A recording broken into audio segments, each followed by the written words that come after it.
नमस्कार दोस्तों, कैसे हैं आप सभी। उम्मीद करती हूँ बहुत अच्छे होंगे। आप सुन रहे हैं केसी स्कैरी चैनल।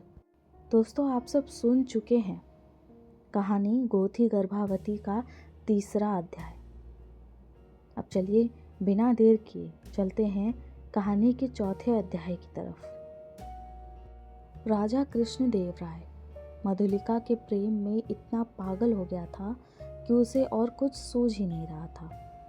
उसे ये भी याद नहीं रहा कि उसकी 3 रानियां हैं। उसमें से एक रानी जिसका नाम सुमुखी है, कृष्णदेव राय उसे बहुत प्रेम करता है और वो भी कृष्णदेव से प्रेम करती है। मगर इन सब बातों को दरकिनारे रखकर कृष्णदेव राय की अपनी सीमा लांघ रहे थे, जिसका परिणाम ठीक नहीं था। कृष्णदेव राय मधुलिका के प्रेम में डूबता ही चला गया और मधुलिका कृष्णदेव को अपने माया जाल में फंसाती चली गई। राजा अपना पूरा राज्य का कार्यभार छोड़कर बस मधुलिका के ही नाम का मंत्र पढ़ने लगा, जिसे देखकर राजमाता और वहाँ के बड़े गुरुजन बहुत ही चिंतित हो गए। उन्हें मधुलिका को राजा से दूर करने का कोई भी उपाय नहीं सूझ रहा था, मगर वो करते भी तो क्या। राजा से बड़ा कोई नहीं। राजा का निर्णय जो था वो सबको मानना था। मधुलिका को महल में देखरेख सबके सीने पर जैसे सांप लौट जाते थे, और वही दूसरी ओर मधुलिका राजा के दिए हुए स्वतंत्रता का गलत उपयोग करने लगी। मगर वो राजा से सच्चा प्रेम भी करती थी। वो नहीं चाहती थी कि राजा और उसके बीच में कोई भी आए। अब ये उसकी मनमानी समझे या अथार्थ प्रेम, वो तो मधुलिका ही जाने। ऐसे ही बहुत समय बीत गए। धीरे धीरे यह बात राजमाता के कानों तक भी पहुंची, और जैसे ही राजमाता को यह खबर मिली, वो बेचैन हो उठी। एक शाम कृष्णदेव राय प्रताप सिंह उस समय अपने मखमली बिस्तर पर लेटे मधुलिका के हाथों से अंगूर खा रहे थे कि तभी एक दासी वहां पहुंची। दासी ने महाराज को प्रणाम किया और कहा, आपको राजमाता ने किसी कारणवश तुरंत ही अपने कक्ष में बुलाया है। दासी ने जब ये राजा कृष्णदेव राय से कहा, तब वो समझ गए थे कि ज़रूर कोई ज़रूरी बात होगी, और वो बिना देर किए तुरंत ही राजमाता के कक्ष में पहुंच गए। राजा जब वहां पहुंचे तो उन्होंने देखा कि राजमाता कुर्सी पर बैठी हुक्का पी रही थी। कृष्णदेव ने कहा, प्रणाम राजमाता, आपने मुझे याद किया। राजा कृष्णदेव राय की आवाज़ सुनते ही राजमाता के हाथों से चीलम छूटकर ज़मीन पर गिर गया और वो कई भागों में टूटकर बिखर गया। ये देख राजा दौड़ते हुए राजमाता के करीब आते हैं और कहते हैं, कहीं आपको लगी तो नहीं।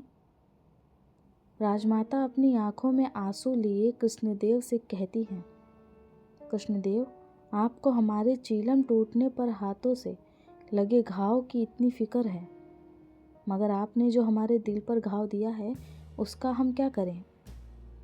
कृष्णदेव अचंभित होकर राजमाता से पूछता है, राजमाता, ये आप क्या कह रही हैं? हम समझे नहीं। आप किस घाव की बात कर रही हैं? क्या राजमहल में आपको कोई परेशानी है? हमसे कोई गलती हो गई हो तो हमें क्षमा करें। राजमाता गुस्से में कुर्सी से खड़ी होती हैं और कुछ कदम चलने के बाद वो कहती हैं कि गलती नहीं, गुनाह हुआ है आपसे। आपने हमें कष्ट दिया है, आपसे ये उम्मीद नहीं थी। राजा फिर अचंभित हो राजमाता से सवाल करते हैं, हम फिर नहीं समझे राजमाता, आप किस गुनाह की बात कर रही हैं।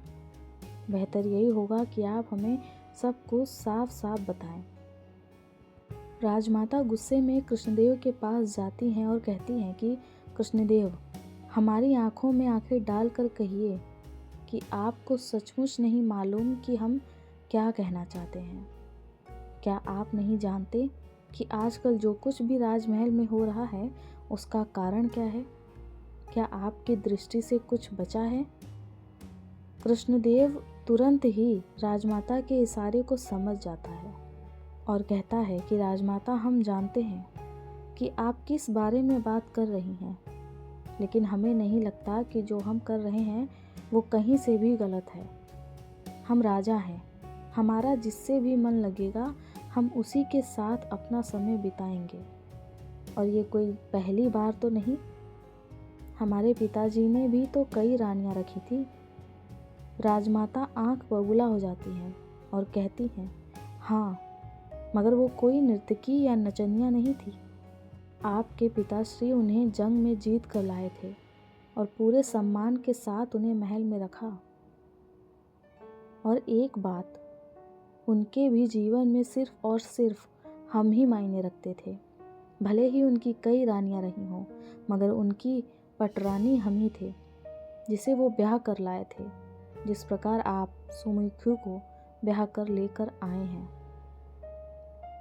हमें तो समझ में नहीं आता कि आखिर उस नचनिया में आपको ऐसा दिखा क्या, जिसके लिए आप पूरा राजपाट छोड़कर बैठ गए। ये सुनकर कृष्णदेव को बहुत ही गुस्सा आया और उन्होंने गुस्से में चिल्लाते हुए कहा, बस राजमाता, मैं मधुलिका के बारे में अब और कुछ नहीं सुनना चाहता। और हाँ, एक बात आप सब लोग को सुन लेनी चाहिए। मधुलिका से हम प्रेम करते हैं, वो हमारी प्रेमिका है और हम चाहते हैं कि जितनी इज्जत और मान सम्मान हमें दी जाती है उतनी ही मधुलिका को भी दी जानी चाहिए, अन्यथा उसका परिणाम आपको भुगतना पड़ेगा। राजमाता ने ये सुनते ही अपनी आंखों में आंसू भरकर कहा, ज़रा सुमुखी के बारे में तो सोचिए। जब उन्हें इस बात का पता लगेगा कि आप उस नचनिया के चक्कर में पड़े हैं तो उस सीता पर क्या होगी, क्या बीतेगी उस पर, वो जो सिर्फ अपने राम से ही प्रेम करती है, और वो राम आप हैं। जाने अनजाने में आप सुमुखी का हृदय दुखा रहे हैं, और दुख तो इस बात का है कि आपको इसका आभास तक नहीं।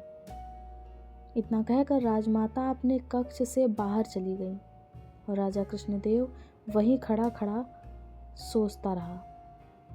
ये बात तो तय थी कि राजा कृष्णदेव सुमुखी से बहुत प्रेम करता था, मगर वो मधुलिका के माया जाल में फंसकर सुमुखी की भी परवाह नहीं करता।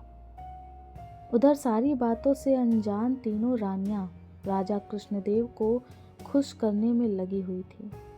बहुत समय बीत जाने के बाद राजमहल की दयनीय दशा को देखते हुए वहाँ के राजपुरोहित तारकनाथ रेणु जी ने राज पंडितों और मंत्रियों के साथ एक छोटी सी बैठक की।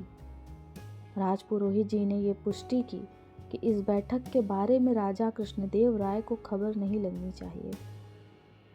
राजपुरोहित जी, जिस समस्या के समाधान के लिए हम सब यहाँ एकत्रित हुए हैं, वो समस्या आप सब से छुपी नहीं है। काफ़ी समय से राजमहल में जो कुछ घटित हो रहा है वो हमारे साम्राज्य और हमारे राजा कृष्णदेव राय के लिए उचित नहीं है, मगर दुर्भाग्यवश यह बात हमारे राजा कृष्णदेव को बिल्कुल भी समझ में नहीं आ रही। इसलिए हमने विचार किया है कि समस्या का समाधान मैं, राजपुरोहित तारकनाथ रेणु, आप सब मंत्रीगण के साथ मिलकर हल करेंगे। परंतु राजपुरोहित जी, हम कर भी क्या सकते हैं? जो कुछ हो रहा है वो हमारे राजा कृष्णदेव राय जी के वजह से ही हो रहा है। हम उनके खिलाफ जाकर कोई भी कदम नहीं उठा सकते। ये बात मंत्री जी ने बहुत ही चिंता जताते हुए कहा। इधर राजपुरोहित जी के साथ मंत्रियों की गुमनाम बैठक हो रही थी, जिसकी भनक राजा कृष्णदेव के कानों तक नहीं पहुंची। उधर कृष्णदेव की बहन भैरवी राजा कृष्णदेव के कक्ष से पहुंचती हैं। भैरवी देवी कहती है, भैया, हमें आपसे कुछ ज़रूरी बात करनी है। राजा कृष्णदेव पलटकर भैरवी देवी की तरफ देखते हैं। वो बहुत गुस्से में और नाराज़ दिखाई पड़ती हैं। राजा समझ जाते हैं कि ज़रूर कोई बात है जिसकी वजह से उनकी बहन नाराज़ है और शिकायत लेकर उनके पास आई है। राजा पूछते हैं, आओ भैरवी, कहो कैसे आना हुआ। भैरवी देवी कहती है, भैया, इस बात से तो आप बिल्कुल भी अनजान मत बनिए कि मैं इस वक्त आपके कक्ष में क्या कर रही हूँ। बस आप सिर्फ मेरी बात का जवाब दीजिए कि जो कुछ भी मैं सुन रही हूँ क्या वो सच है या मिथ्या। राजा कृष्णदेव राय कहते हैं, क्या सुना आपने? किस बात की आशंका लेकर आप हमारे पास पधारी हैं?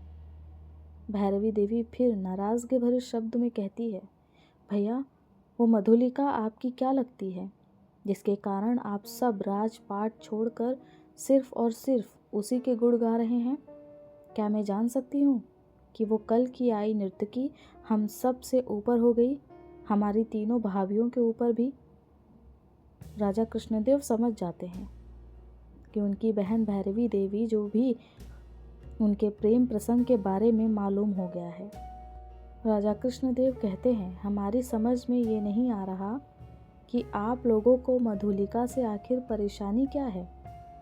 वो आप लोगों का तो कोई नुकसान नहीं कर रही और ना ही हमारे साम्राज्य के लिए वो घातक साबित हो रही है। वो एक मामूली सी नृतिका है, आप सब उसके पीछे क्यों पड़े हैं? भैरवी देवी कहती हैं, नहीं भैया, हम उस नृतिका के पीछे नहीं पड़े और ना ही हमें उससे कोई नाराज़गी है, मगर उसकी वजह से राजमहल में जो परेशानियां आ रही हैं वो समस्या का कारण बन रही हैं। जब से वो महल में आई है तब से हम देख रहे हैं कि आपके तेवर कुछ बदले बदले से हैं। आपको आभास भी है राजमहल में क्या क्या हो रहा है आपकी अनुपस्थिति की वजह से। हम उनके खिलाफ कोई भी कदम नहीं उठाना चाहते हैं, बस हम इस समस्या का समाधान चाहते हैं, इसलिए आप लोगों को यहाँ बुलवाया है। अब आप लोग ही बताएं कि जो मेरे मस्तिष्क में चल रहा है क्या वो सही है। उधर मंत्रियों की हो रही बैठक में राजपुरोहित जी ने मंत्री जी से कहा। राजा कृष्णदेव राय से भैरवी देवी का लंबे समय तक संवाद के बाद भैरवी देवी कहती हैं, हम अपनी भाभियों से बहुत प्रेम करते हैं और हम उनका दिल दुखते हुए नहीं देख सकते।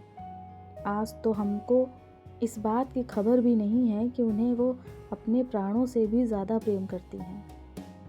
वो उनका पति उन तीनों के साथ छल कर रहा है और ख़ास करके सुमुखी भाभी जो आपको भगवान की तरह पूजती हैं, और भगवान ना करे कहीं उनके भगवान के बारे में सब कुछ पता चल गया तो न जाने उन पर क्या बीतेगी। इस बात का ख्याल रखिएगा, हम चलते हैं। भैरवी देवी के कटु शब्द सुनकर राजा को तकलीफ तो हुई मगर उन पे ज़्यादा असर नहीं पड़ा। उन्होंने उसकी भी बातों को नज़रअंदाज कर दिया। वहीं दूसरी ओर पुरोहित जी और मंत्रियों के साथ कुछ बैठक में इस समस्या का एक ही हल निकलता है। पुरोहित जी कहते हैं, हमने निश्चय किया है कि आप सब के सहमति के साथ अपने इस कार्य को अंजाम देंगे और वो कार्य है मधुलिका को खत्म कर देना। पुरोहित जी की यह बात सुनकर सभी मंत्रीगण स्तंभ रह जाते हैं। कुछ देर बाद मंत्री जी कहते हैं, पुरोहित जी, अगर इस कार्य से समस्या का समाधान होता है तो इस कार्य में हम आपके साथ हैं, मगर इसमें हमारे साम्राज्य और राजा, हमारी प्रजा में किसी प्रकार का कोई भी समस्या उत्पन्न नहीं होना चाहिए। मगर इस बात की खबर तो राजा को तुरंत ही लग जाएगी अगर मधुलिका को कुछ भी हुआ या वो दिखाई नहीं दी। सामंत जी ने कहा। पुरोहित जी ने जवाब दिया कि हमने उसका भी समाधान निकाला है। मंत्री जी आश्चर्य से पूछते हैं, वो क्या? पुरोहित जी कहते हैं, हम राजा से कह देंगे कि कुछ दिनों के लिए मधुलिका अपने गांव चली गई है, जिसकी वजह से वो महल में उपस्थित नहीं है। ऐसे करते करते हम कुछ दिनों तक तो राजा को इस बात की भनक लगने से रोक सकते हैं। बाद में जो होगा वो देखा जाएगा। फिलहाल हमें यह कार्य पूरा करना चाहिए और जल्द से जल्द। ये निश्चय कि मधुलिका को हम जड़ से उखाड़ फेंक देंगे। मंत्रियों की बैठक यहीं पर खत्म हो गई। 2 से 3 रोज बीत जाते हैं मगर पुरोहित जी और मंत्रियों को यह कार्य को पूरा करने का अवसर ही नहीं मिलता। हर क्षण हर वक्त राजा कृष्णदेव ने मधुलिका के कक्ष में पहरा लगा रखा था, वो भी इतना सख्त कि कोई भी बिना मधुलिका या राजा साहब की अनुमति के भीतर नहीं जा सका। फिर एक शाम राजा कृष्णदेव राय पुरोहित जी और मंत्रियों के साथ बैठकर किसी गंभीर समस्या पर विचार कर रहे थे कि तभी वहां मधुलिका पहुंची। काफी गुस्से में मधुलिका बिना अनुमति के ही राजा के कक्ष में घुसती चली गई। कहाँ हो कृष्णदेव, सामने आओ। ये आवाज़ सुन पुरोहित जी और मंत्रियों के साथ साथ राजा की नज़र जब मधुलिका पर पड़ी तो वो पूरी तरह से खून में लथपथ सामने खड़ी थी। उसके बाल बिखरे हुए, कपड़े फटे हुए और शरीर पर खरोंच के निशान थे। ऐसा प्रतीत हो रहा था जैसे उसे किसी ने घसीटते हुए मारने की कोशिश की हो, जिससे बचकर मधुलिका राजा के पास पहुंची थी। इससे पहले कि राजा कृष्णदेव मधुलिका से कुछ कहता, मधुलिका ने आक्रोश में आकर कृष्णदेव के म्यान से तलवार निकाल ली और कृष्णदेव की गर्दन पर रख दी। ये देख वहां खड़े सिपाहियों ने भी अपनी म्यान से तलवार निकालकर मधुलिका की गर्दन पर रख दी, मगर राजा के इशारा करने पर सारे सिपाही अपनी अपनी जगह जाकर खड़े हो गए। राजा ने मधुलिका से पूछा, आखिर बात क्या है मधुलिका? तुम्हारी ऐसी हालत किसने की? मधुलिका ने कहा, ज़्यादा भोले मत बनो। तुमने मेरे साथ छल किया है, अपने प्रेम जाल में फंसा कर मेरा लाभ उठाया है, और जब तक मन भर गया हो तो मुझे अपने रास्ते से हटाने का इंतज़ाम भी कर लिया तुमने। मगर मैं इतनी आसानी से तुम्हारा पीछा छोड़ने वाली नहीं हूँ। मैंने अपना तन मन धन सब कुछ तुम्हें देकर तुम्हारी हो गई, मगर तुमने मुझे इन सब चीज़ों के बदले सिर्फ और सिर्फ झूठ और धोखा दिया है। कृष्णदेव ने मधुलिका को तेज आवाज में डांटा और कहा, मधुलिका अपनी हद में रहो। तुम चाहती हो, तुम किससे बात कर रही हो जानती हो? मधुलिका ने कहा, हमें जानती कि मैं किससे बात कर रही हूँ। राजस्थान के राजा कृष्णदेव राय प्रताप सिंह से, जिसने मेरी ज़िंदगी बर्बाद कर दी, मेरे साथ प्यार का ढोंग करके मुझे कहीं का नहीं छोड़ा, और जब मन भर गया तो मेरी मौत की व्यवस्था करने लगा। वहाँ खड़े सभी मंत्रीगण और राजपुरोहित जी मौन रहते हैं, कोई कुछ नहीं कहता, सबकी जुबान बंद रहती है, और इन लोगों को इसी बात का डर रहता है कि कहीं मधुलिका को ये तो पता नहीं चल गया कि उसके मारने की साजिश में हम सब शामिल हैं। राजा कृष्णदेव कहते हैं कि तुम ये सब क्या बोल रही हो, विस्तार से समझाओ, तुम्हारे साथ क्या हुआ है? मधुलिका आक्रोश में थी। उसने राजा साहब से कहा कि आपको ये जानकर तो बड़ा अफसोस हो रहा होगा कि मैं अपनी जान बचा लिया और मैं यहाँ तक चली आई। मधुलिका ने फिर कहा, मेरे नृत्यशाला से मुझे आपके सिपाहियों ने अगवा कर लिया था। उन्होंने मुझे बेहोश कर दिया, और जब मेरी आंखें खुली तो मैंने खुद को जंगल में पाया। आपके सिपाहियों ने मुझे चारों तरफ से घेर लिया था। मैं चाह कर भी वहाँ से भाग नहीं पा रही थी। खुद को बचाने की कोशिश में मुझे इतनी चोटें आई। मैं खून से लथपथ भागी आपसे सिर्फ ये जानने आई हूँ कि आखिर मेरा गुनाह क्या था, मैंने किया क्या था जिसकी वजह से आपको इतना नीचे गिरना पड़ा। एक नर्तकी की जान लेने पर उतारू हो गए आप। राजा कृष्णदेव कहते हैं, हमारा यकीन करो, मैंने ऐसा कुछ भी नहीं किया है। ज़रा सोचो, हम राजा हैं, अगर हमें तुम्हें अपने रास्ते से हटाना ही होता तो हम खुद बड़ी ही आसानी से तुम्हें मौत के घाट उतार सकते थे। हमें किसी सिपाहियों को भेजकर ये सब करने की आवश्यकता नहीं है, मगर हम ऐसा क्यों करेंगे? हम तो तुमसे प्रेम करते हैं, तुम हमारी प्रेमिका हो। मधुलिका तेज आवाज में क्रोधित होकर बोली, झूठ कह रहे हैं आप सिर्फ हमें बहका रहे हैं, बस और कुछ नहीं। राजा के लाख समझाने पर भी मधुलिका नहीं मानी और उसने कहा, आप लोगों के सब्र का इम्तिहान लेते हुए मैं ये कहानी यहीं ख़त्म करती हूँ। और उम्मीद करती हूँ कि आप सभी को ये कहानी पसंद आई होगी। अगला भाग जल्दी आएगा।